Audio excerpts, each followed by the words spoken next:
Just jump in. Yep. Okay. Hi, everybody. Happy lunch. Jean Kuttner, the Chief Medical Officer at University of Colorado Hospital, and this is? Tom Gono, President and CEO, University of Colorado Hospital.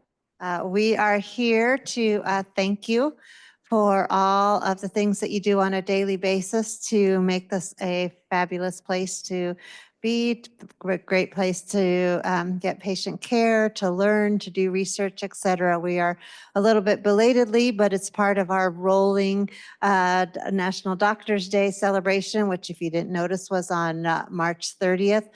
To make it a bit more personal than just, sending something out, we are bringing lunch to various venues. Happens to be Grand Rounds today, and just wanted to be here in person so that one, you had faces to names, and two, also to thank you in person for everything that you do. Really, you are the heart and soul of what we do in terms of caring for patients here at University of Colorado Hospital. And you are the magic that makes it so that patients want to come and see us, and that trainees want to come and train here, and that investigators want to do research here. So thank you for everything that you do. And just to add to what Dr. Kuttner said, I think a couple of things that are important. There's a lot of uncertainty we know right now across the United States in healthcare, and there's a lot more for us to be proud of, more importantly. And we've seen, I think, a lot of big changes on this campus in the 11 years that I've been here. We've recruited a lot of talent, retained a lot of really good talent, and it takes talent and you all to make this place an exciting place to be, a great place for our patients to choose us and trust us with their care, and that doesn't happen without you. So thank you so much for your continued dedication, and we will persevere through this together. We will continue to do what's right for our patients, and we are in a great position from the perspective of our peers and other things happening around the country and what we're seeing to be that beacon in the middle of the country, which is what we expect to be and aspire to continue to be for the rest of the nation. So it takes you all to do that. And this is a very, very small token of our thanks and appreciation for all that you do. But wanted to come by in person and express our gratitude before you get into Grand Rounds here with some exciting chief residents ready to roll and dazzle you. So thank you all.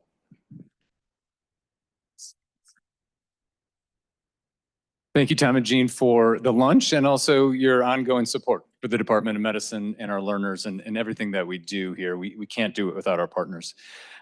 Today, we're excited for our last Chief Residents Grand Rounds, saving the best for last. We'll see. So today we have Drs. Christina Fisher, Dr. Natalie DeQuelfelt, and Dr. Oliver Bauman, who are presenting A Trip Through Time, the Evolution of Psychedelic Culture and Research. Should be a fascinating talk today. I'm going to give 3 brief intros, and then I'm going to turn it over to them. First, Christina. She has earned her bachelor's and medical degree from the University of Wisconsin. Go Badgers. She came here for her residency and was part of the hospitalist training program and also medical leadership program. And she's currently serving as our CMR in quality and safety, but she's also serving as a VA hospitalist as well. So she's doing double duty. And fun point, she gave Grand Rounds this morning to primary care to Eastern Colorado. And so this is her second Grand Rounds of the day. So she is well versed in this. Natalie received her undergraduate training in Stony Brook, New York, and then headed west to the University of Arizona for her medical degree, and then came here to CU for residency. She's been awarded multiple honors during residency, including the Sloan's Lake Outstanding Resident Clinic Award and the Division of Hospital Medicine Patient Excellence or Experience Champion Award. She's an active lecturer. She's currently teaching sessions for medical students transitioning to clerkship, as well as creating lectures on women's health for teachim.org. Next year, she'll be moving to New Haven, Connecticut, where she'll be joining Yale's Addiction Medicine Fellowship, and we'll be sad that she'll be leaving us. Last but not least, Oliver graduated from Santa Clara University in California before coming to CU for both his medical degree and his residency. He's been honored with selection to AOA and also the Gold Humanism Honor Society, and he has augmented his residency by serving on the admissions committee and as a confidential liaison for peers. He's been very active in curriculum development, creating reading guides and facilitating reflective writing sessions. And next year, Oliver will be staying right here with us as a Palm Critical Care Fellow. And we're excited to have him. And on that note, I turned over to the Chief Residents.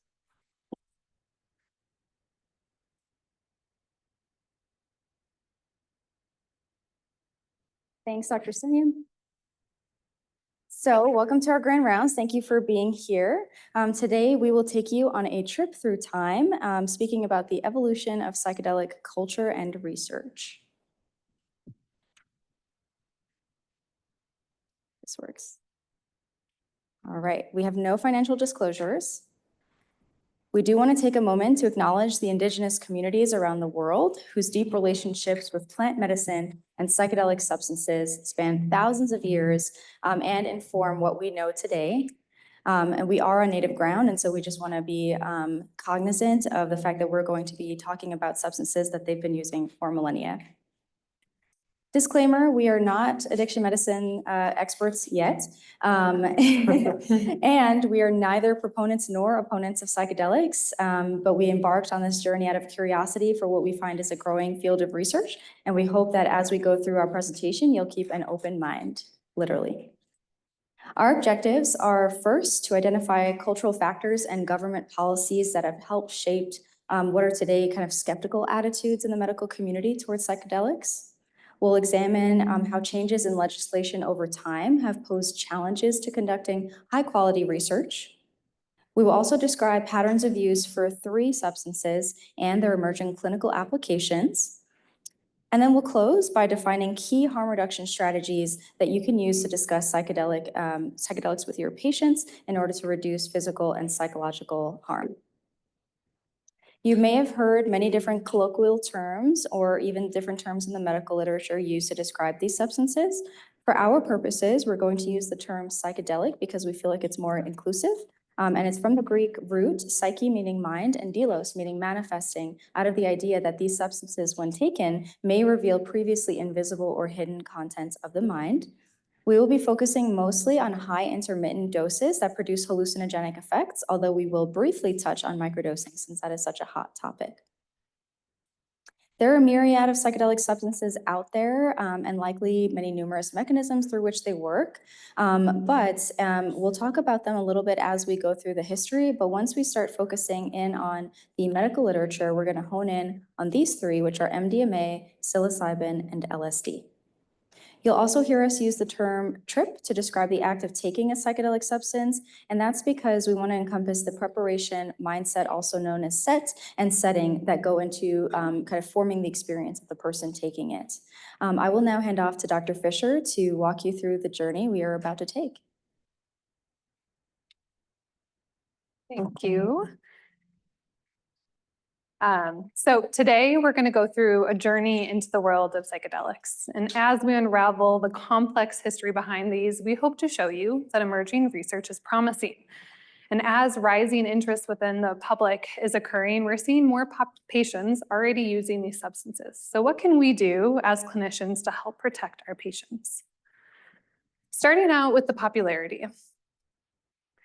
It's no secret that psychedelics have been increasing in popularity over the years. One person we have to thank for this is Michael Pollan, featured here next to Oprah, who's a 2018 New York Times bestseller for the book How to Change Your Mind that was eventually adapted into a Netflix miniseries. We're seeing a rising interest within the public, and people are wondering how can we potentially utilize these substances to address a growing mental health crisis.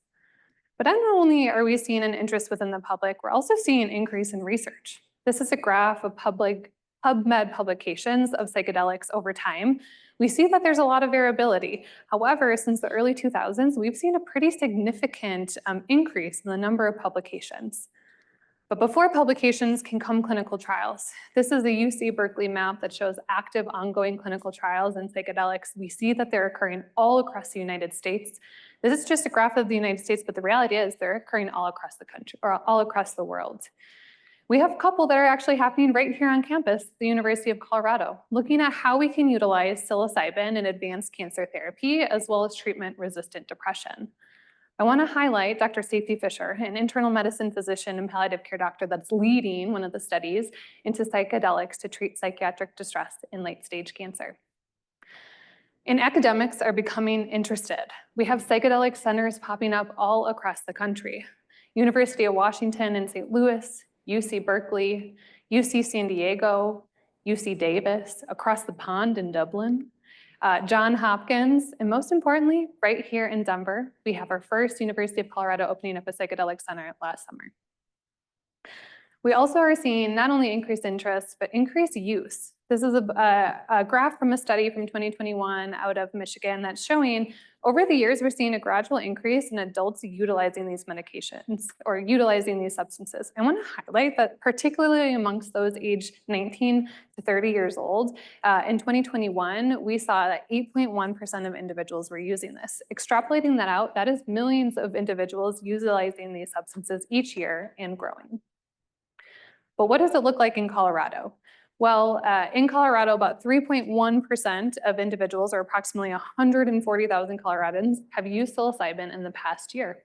When asked why, they noted that 58% were using it recreationally, 43% spiritually, and 40% are already using it for reported medicinal reason. So we see that there has been rising interest in use of these substances, but we still don't have a great understanding of why. So I'm going to pass it back over to Dr. DeQuilfa to dive into why we know so little and the history behind these substances. Thanks, Dr. Fisher. So we know that psychedelics occur in the natural world. Some examples are shown here. So 5-MeO-DMT in the Sonoran desert toad, psilocybin, which is found in about 200 species of quote-unquote magic mushrooms, ibogaine in the iboga plant, DMT in ayahuasca, salvinorin A in Salvia divinorum, and then mescaline in peyote. And in different parts of the world, we wanted to highlight the substances that have been used. So for example, in the Ecuadorian Amazon rainforest live the indigenous people known as the Kofanavi. And for them, ayahuasca has been the source of spiritual inspiration for millennia. And their shamans or spiritual healers, they call ayahuasca yahe. And this is a vital link for them between each other and their ancestors. On the other side of the world, in the Himalayas, the Nepalese have been scouring the cliff sides for this substance known as mad honey, also for thousands of years. It is believed to contain a toxin called granotoxin that produces hallucinogenic effects and also has medicinal properties that they seek it out for. And then let's not forget peyote. This substance is sacred to the Native American church in North America. And modern psychedelic research actually began from the isolation of mescaline from peyote in the 1890s by a German chemist. But we know that mescaline use actually dates back to the time of the Aztecs. So in this example, here's a god of the Aztec underworld who's visiting a man likely eating psilocybin mushrooms. And then these are some mushroom stones from ancient Mayan civilization. We'll talk a little bit about why, but these were largely destroyed during colonialization. So there's only about 200 remaining, and we think they date back to about the 2nd millennium BCE. And it's important to note, I think, where some of our modern skepticism may come from. So in the 1500s, when Spain colonialized Latin America, the Catholic Church really quelled the use of psychedelics because they feared a substance that would allow individuals to interact directly with the divine.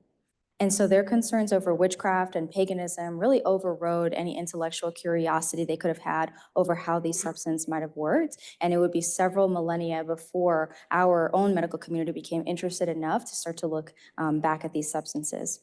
And here's a quote from King Philip II's personal doctor, Francisco Hernandez, who reported that one type of mushroom causes mainly unconditional laughter, while others bring before the eyes all kinds of visions, such as wars and the likeness of demons. The natives' night-long mushroom ceremonies, he said, were both terrifying and awesome. All right, on that note, I'll invite Dr. Bauman to discuss how research into psychedelics really took off in the 1940s, thanks to a happy little lab accident. Thank you. Can you all hear me okay? Cool. So yeah, we're now going to dive into really how psychedelics entered the more kind of mainstream westernized culture in the 1940s. And this starts with the story of Dr. Albert Hofmann. So he was a Swiss chemist working for a company called Sandoz Pharmaceuticals.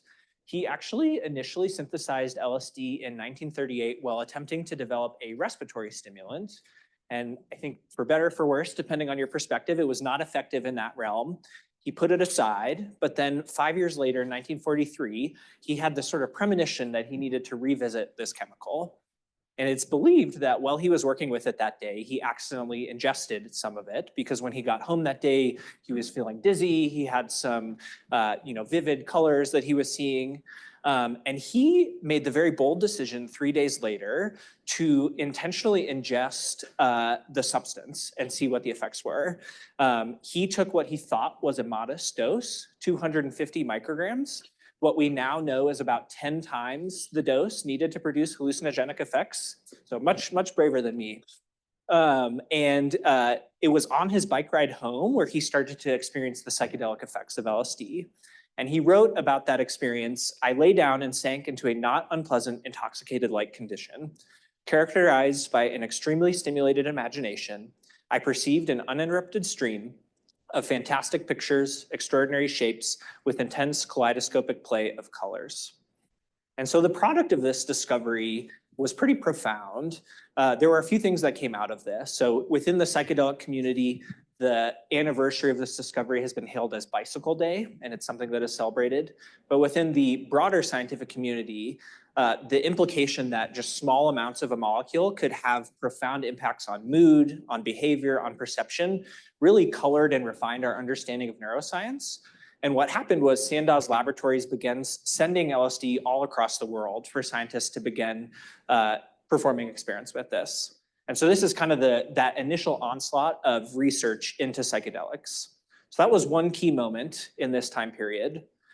Another key moment actually comes about a decade later with the cover story of Life magazine in 1957, titled "Seeking the Magic Mushroom." And what this story chronicles is it tells the story of Gordon Wasson, pictured here, who is actually a vice president at JP Morgan, who partook in a ritualistic psilocybin journey with the woman pictured here, Maria Sabina, who was a Maya Aztec shaman in Mexico. And in this article, he talks about, the vivid hallucinations, the profound experience he has. And he also begs the question, what psychic disturbances will these substances prove to be helpful with? And so contributes to that narrative of, is there potential therapeutic benefit for these substances? And this further ignites that curiosity and spurs additional research. Now, I think a history of psychedelics is not complete without acknowledging the ways that this article affected Maria Sabina. So Gordon Wasson had actually deceived her into her agreeing to participate in this ceremony. He had lied, saying he was missing his son and was very distraught. And she agreed for him to participate on the condition that he does not reveal her name nor her location, neither of which he stayed true to. And the consequences of this is there's this massive exodus of Westerners coming to her village, seeking out this experience. And her community was very upset by this. So she was scorned by them, she was ostracized, they burned her house down. And the Mexican government actually was worried that because of this exodus, she was perhaps a drug dealer. So she also spent some time in jail. So had devastating and sad impacts on her life. But in the more broad scientific community, like I've alluded to, really this discovery of these substances and the more mainstream of them leads to a lot more research. And we see this uptick in studies looking at depression, anxiety, alcohol use disorder, as well as some studies looking at how can these substances potentiate a mystical or profound experience. I think it's important to recognize that the quality of these studies was quite varied. So some of them showed great promise. A great example of this is the work done by Hoffer and Osmond out of Weyburn Hospital in Canada. They were treating patients with alcohol use disorder with LSD. And really, they were the pioneers of what we now know as psychedelic-assisted therapy. So this is giving someone the substance, providing therapy at the same time, but also having attention to the environment in which they're having these psychedelic trips. So soothing music, soothing visuals, as well as sessions before and after their trip to help them make sense of this. And their research found striking results. Their study showed that 63% of patients who were undergoing LSD-assisted therapy had complete abstinence from alcohol at follow-up. The follow-up time was varied, but the mean follow-up was about 6 months. So definitely some promising research at the time. However, there were a lot of other studies that had questionable methodologies and results. I think one of the most notorious studies is the Good Friday experiment of 1962. This was conducted at Marsh Chapel at Boston University. And what these researchers did is they randomized 20 participants to either psilocybin or niacin as active placebo. And they wanted to observe if they had mystical experiences. Now, major flaw number one is they just left all the people, both the psilocybin and niacin group, in a basement of the church, let them interact with each other. And so there was really no blinding because people were comparing their experiences. But perhaps the even more wild flaw in this study is the researchers themselves were also taking psilocybin at the time. And so studies like this, the product of that is increasingly there's this enthusiasm for these substances, but it outpaces sound study design, it outpaces good data interpretation, and this starts to invite some skepticism into the scientific community about psychedelics. This is also all occurring in the backdrop of these substances leaving the lab and entering the home, so recreational use becoming more commonplace, and them no longer just being a drug under investigation. This is reflected in the art and culture of the time. So Aldous Huxley, who was a prominent author, writer of Brave New World, also published Doors of Perception, which chronicles his experience taking psychedelics. The famous Beatles song, Lucy in the Sky with Diamonds, is an homage to LSD. And then the Woodstock Festival of 1969, where a lot of these substances were consumed. And so more and more folk are using these recreationally. And this is also occurring at a time of massive societal upheaval. Folks calling for change, not wanting to conform to kind of the hierarchies, standards of the time. All very important revolutions that have brought us to where we are today, but things that were sometimes seen in negative light. And the consequence of this is that psychedelics start to be associated with this counterculture, and that draws more negative light on them. And this was not just the lay public. This was also some of the prominent researchers at the time. So just like a history of psychedelics is not complete with talking about Maria Sabina, it's also probably not complete without talking about this individual, Tim Leary. He was one of the most prominent psychedelic researchers working out of Harvard. He quickly, though, he went from enthusiast about these substances to fanatic, began taking them with his students. His research methodology was flawed, and went from researcher to like a self-proclaimed guru. And he's known for coining this term, turn on, tune in, and drop out. Turn on, tune in, really being kind of wake up to the injustices and the ways society needs to change, and drop out, not participating in those things. And this was seen as something dangerous and invites further governmental distrust. There wasn't necessarily one specific factor, but overall, all these things eventually kind of cause concern at the governmental level to boil over.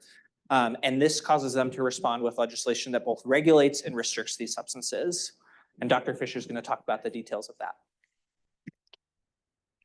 So it's around this time that we really see the first law put into place to help regulate these substances. In 1970, the Controlled Substance Act was put into place, scheduling psychedelics as a Schedule I substance. Just a few years after, the DEA was created to really regulate the different scheduled substances and how people can use them. Looking here, Schedule I indicating high abuse potential for substances with absolutely no accepted medical use found. These are also the most stringently looked at substances when it comes to research, and incredibly hard to actually obtain funding around substances that are considered Schedule I. As a highlight, some other substances considered to be Scheduled I in this area include marijuana and heroin. And it was after this that we see really the investigational momentum die into psychedelics. And it really remained dormant there until the early 2000s. And similar to the research, we didn't see much from federal law change. In 1978, the American Indian Religious Freedom Act was put into place, which really protect psychedelic use for spiritual purposes. But then we didn't hear much from the federal government up until the early 2000s, where in 2017, 2018, and 2019, the FDA granted breakthrough designation to look at MDMA and psilocybin for indications such as PTSD and depression. A little bit of background, breakthrough designation can only be approved if there's been sufficient research, which at that time was privately funded, to show that these substances could be used for something significant. Ultimately, as many of us know, just this past summer in 2024, the FDA ultimately voted no to approving MDMA for PTSD. A little bit later on in this talk, we'll get into some of the reasons why studying this in a rigorous manner is quite challenging. But although little has changed from the federal law perspective, there's been a lot of movement from the state perspective. Over the past years, well over 60 bills have been introduced, and this has just been an update since 2022.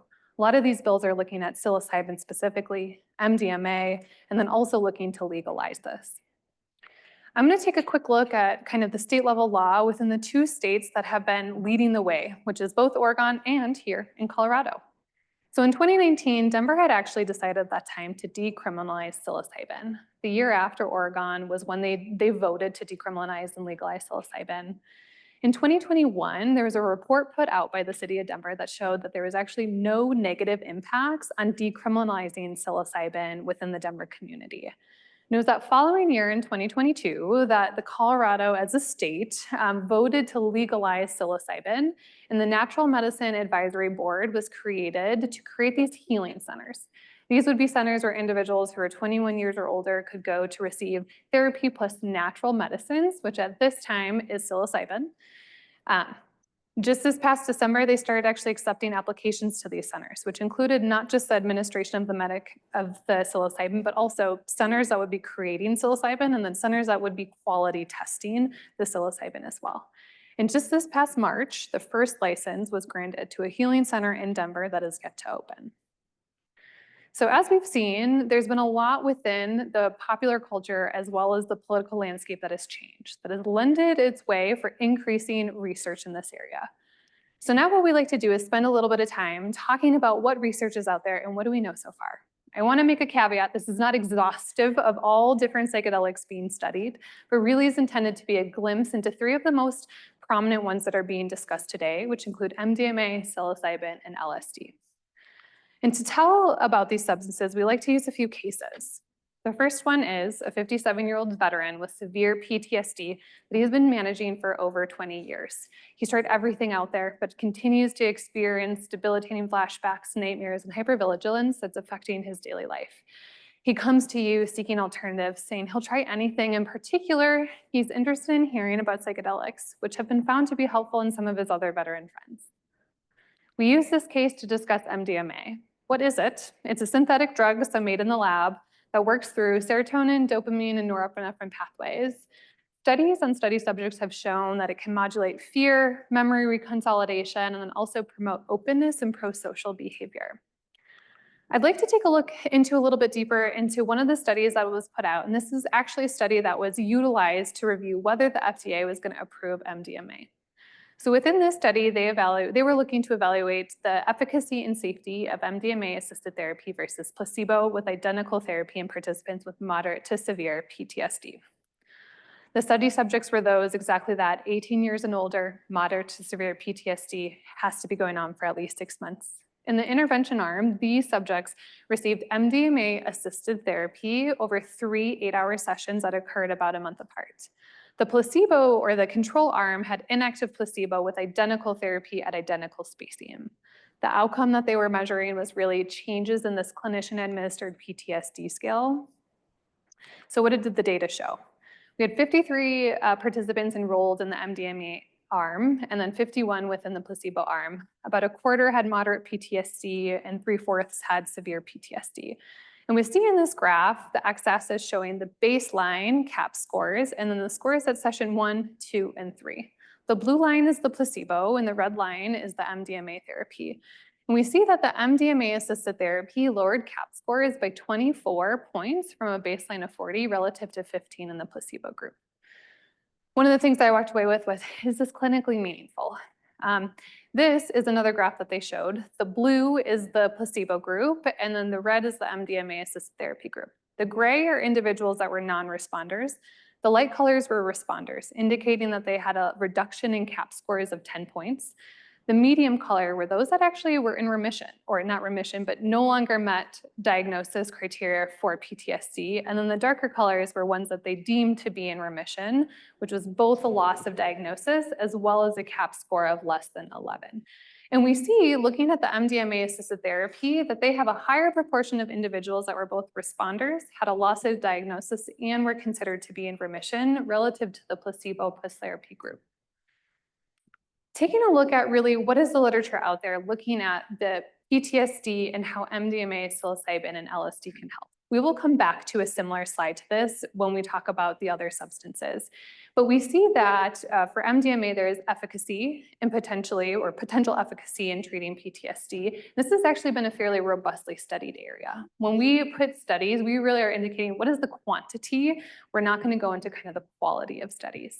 For psilocybin, there is kind of a trend that this could be a utilized treatment for PTSD, but this is very much less studied. And then LSD, it has not been studied. So now I'm going to hand it over to Dr. Bauman to walk us through our next case. Thank you. All righty. So for our next case, we're going to be chatting about a 33-year-old man that you are seeing in hospital discharge follow-up clinic after his third admission for severe alcohol withdrawal this past year.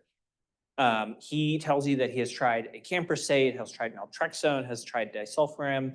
None of them have been successful. And notably, his recent admission, there were early cirrhotic changes noted on his liver. And so he says to you with fear in his voice, "Doc, I just can't seem to quit, even though I know this is going to kill me. Is there anything else that I can try?" So for this case, we're going to be talking about psilocybin. Psilocybin is the compound found in the psilocybe genus of mushrooms, what people know as magic mushrooms, and it has a myriad of different effects. It alters sense of self, it potentially heightens or produces a sense of interconnectedness, produces visual and audio perceptual differences, and also affects users' sense of space and time.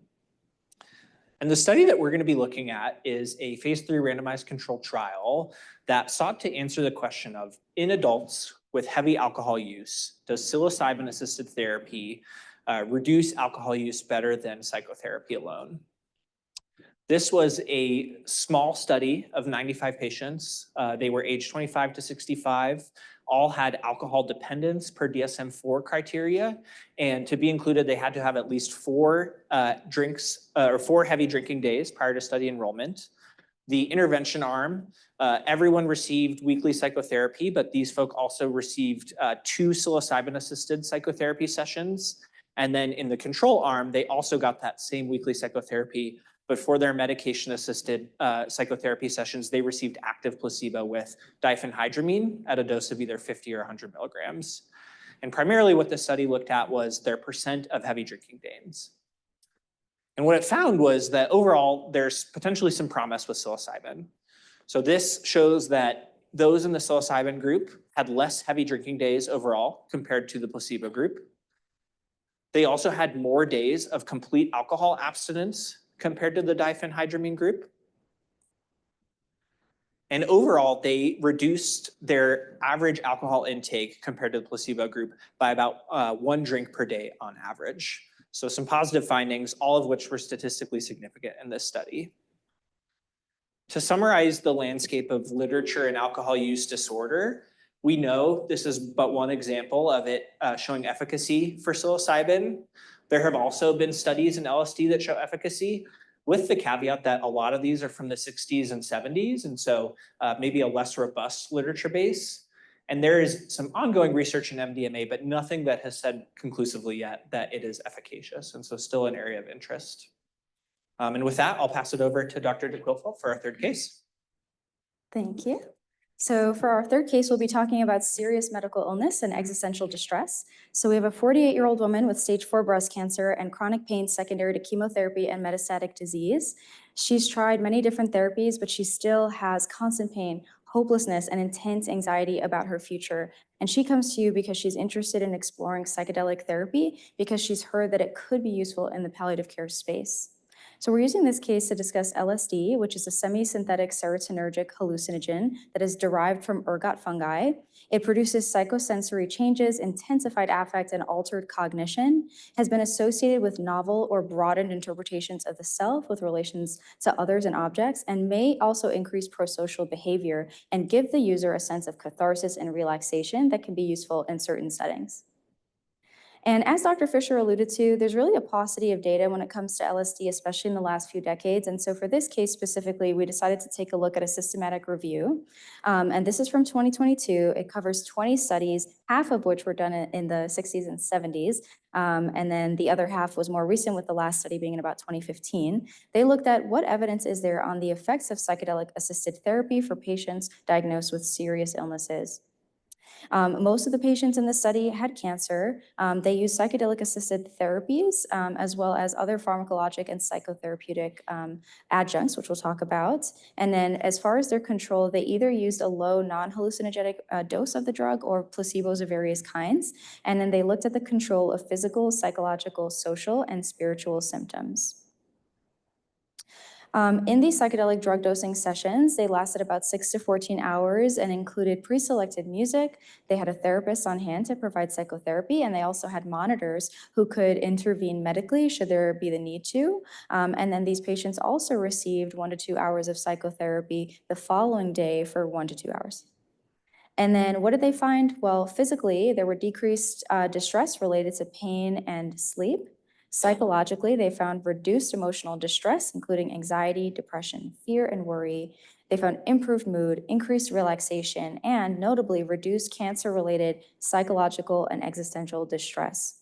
Spiritually, patients reported they had a considerable reduction in their fear of death and increased acceptance and, quote, surrender to the inevitable loss of control. Socially, they found increased responsiveness, openness, and honesty with their families and others, and this resulted in improved interpersonal relationships. Some of the studies did not make note of any adverse effects, but in the studies that did, they found that the effects were mostly mild to moderate and transient in nature. And it's also unclear whether some of these symptoms might have been due to the underlying condition that the patient was being treated for. And then also of note, in the studies where they did not couple the drug with psychotherapy, there were a significant increase in the amount of psychological symptoms that occurred that patients even needed to stop the session. And many patients reported that they would be unwilling to repeat that experience.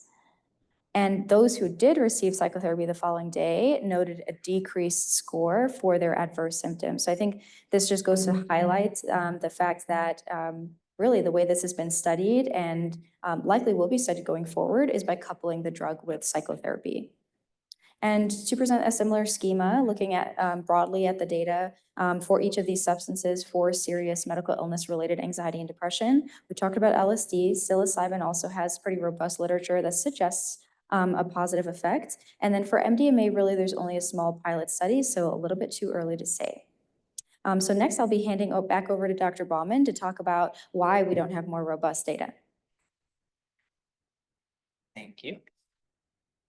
So hopefully we've convinced y'all that there's at least some promising effects of these substances, but obviously we also want to talk about some of the limitations in studying these substances. And some of the big ones that we came across is this notion of how effective, if at all, is blinding, the selection bias, treatment expectancy bias of these participants, and then also the fact that all the studies we've talked to y'all about are looking at psychedelic-assisted therapy. And really the role of the FDA is to regulate medications, but does not regulate therapy. And so getting something that is approved exclusively for use as an adjunct with therapy poses inherent challenges. So to start with blinding, I think our review of the literature suggests that this seems almost impossible even when you use an active placebo. So this would be your ideal blinding state. Your participants have a 50-50 chance of guessing what treatment arm they were in. And going back to the alcohol use disorder study that I talked about, this was the blinding level that they achieved. So obviously very poor, if at all, blinding. 94% of the participants with confidence knew what group that they were in. So blinding not really working even with an active placebo. Another challenge is the sampling bias in these early studies. This is a quote from one study looking at psilocybin and depression. And they write, although efforts were made to recruit patients by external referrals, most of the recruited volunteers referred themselves, and many expressed a preference for psilocybin over escitalopram. And this is just but one example of a theme that we notice in the literature, which is often these study participants are self-referring and are eager to receive the psychedelic substance.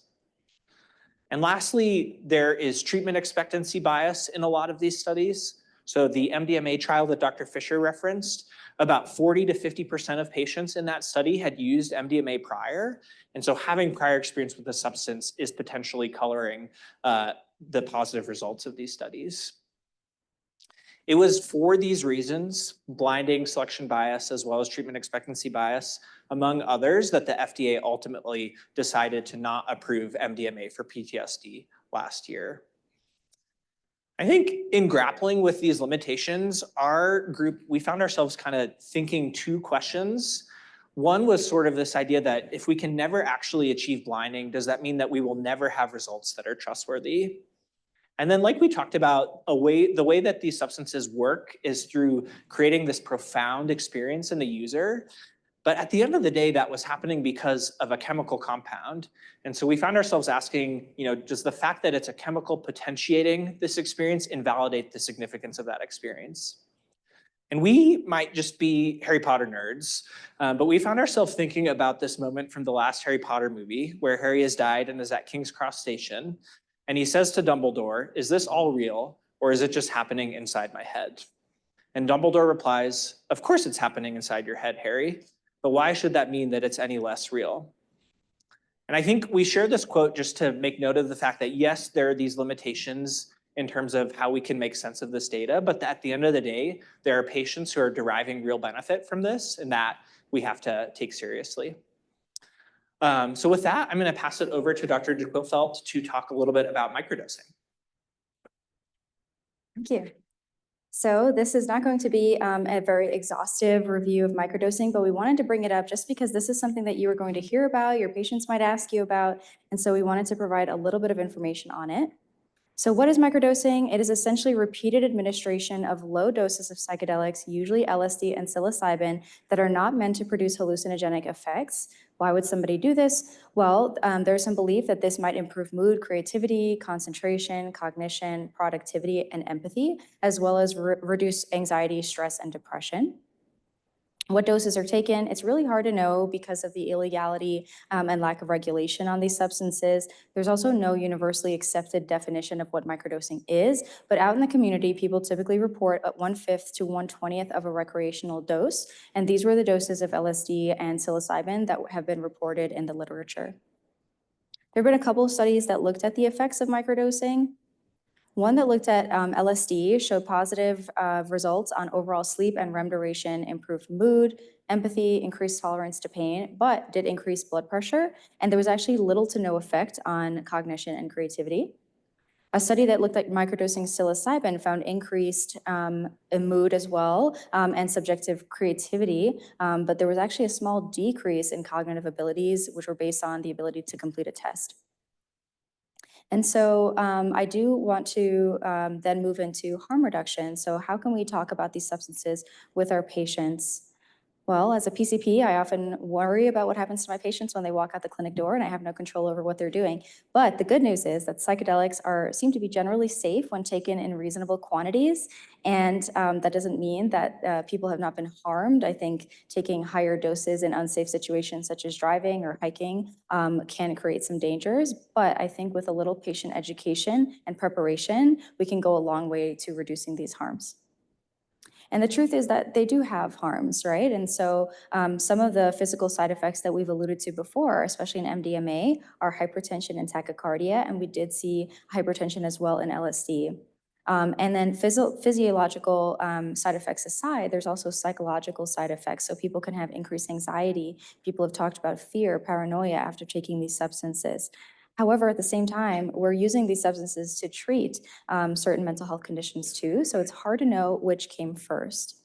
But I do want to point out one poignant example of where psychedelics can be dangerous. And we've already talked about expectation bias. One example that we wanted to share was sadly a patient who was in a palliative care study in recent years committed suicide 10 days after receiving a placebo dose in a psilocybin study. This patient was hoping to achieve the mystical experience that would help them cope with their end-of-life existential distress in the setting of cancer. And they were primed in the study to look forward to and expect that experience, and that would really, impact their life. And so you can imagine the disappointment that they felt when that was not their experience. And so I think this goes to show that even in a controlled setting and with the best of intentions, there can still be unexpected harms and tragedies. So what can we do? Well, Dr. Rick Strassman, who is the author of the Psychedelic Handbook, who is most famous for his discovery of melatonin, documents his recommendations to patients in this book based on his many years of research and his own personal experience with each of the substances in the book. And part of the book is focused on harm reduction techniques. And so when it comes to physical safety, he recommends that patients come in and speak with their medical provider prior to taking a psychedelic trip, mainly to review their medications, potentially get pharmacy involved and look for any potential interactions, as well as look at their chronic medical conditions. Do they have uncontrolled hypertension or tachycardia that has not been evaluated and treated that would make a psychedelic trip dangerous?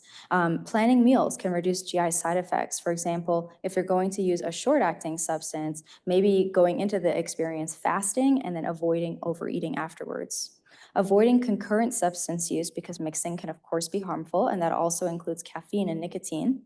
Printing a copy of basic rules that they can follow. For example, I will not ingest more than I initially planned, which is important because some patients take boosters or additional doses. Saying things like, I will not drive until tomorrow, I will drink plenty of water, I will not offer favors outside of this experience, which could potentially get them into financial difficulties. Telling somebody that they trust so that they have a name and number on hand should they experience paranoia during the trip.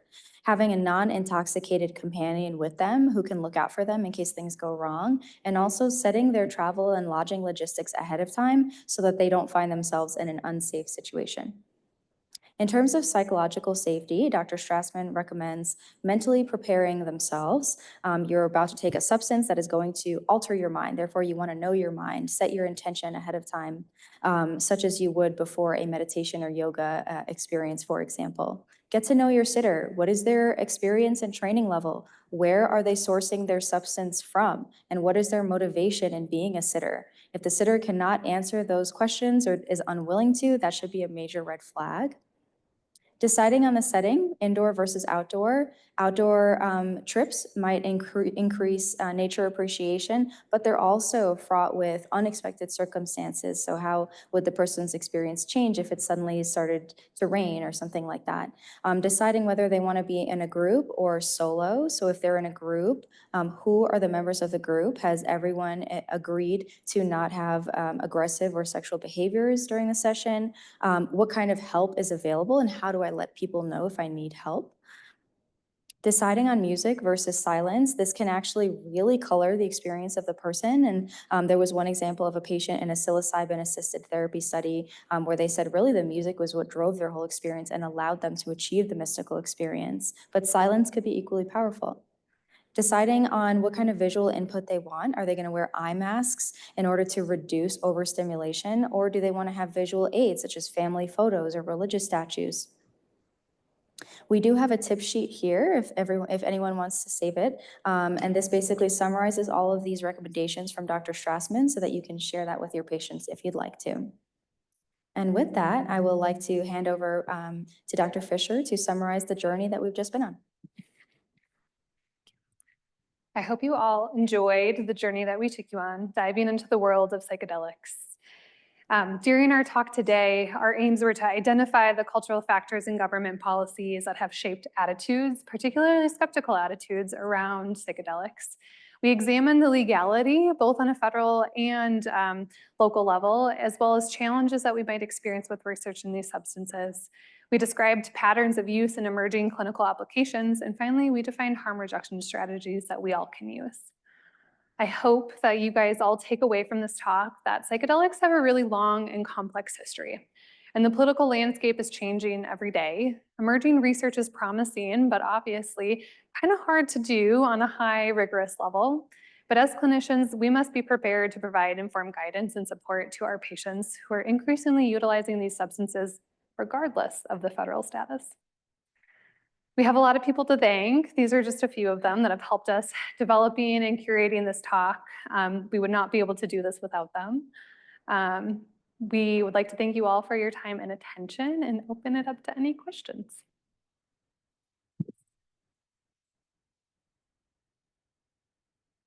Wonderful. Thank you for that very intriguing grand rounds. I'm sure they'll have some interest from the audience.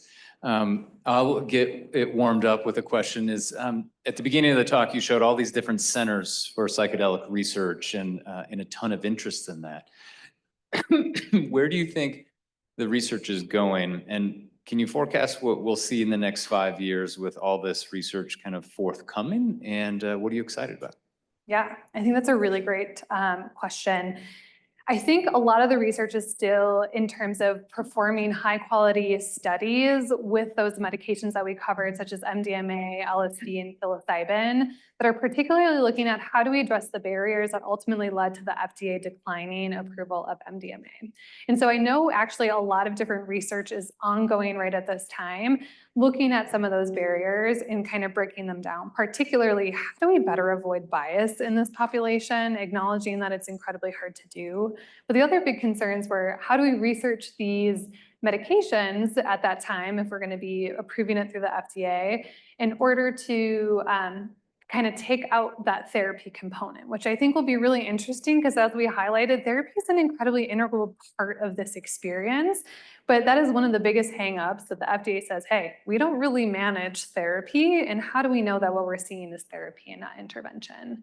But outside of that, some other really interesting research in there is kind of looking at spaces really within this neuropsychological space that's being studied, dementia being one of them, ALS being another one. So it's really, we're starting, I think, scratch the surface of how can we utilize these substances in the greater neuropsychological space.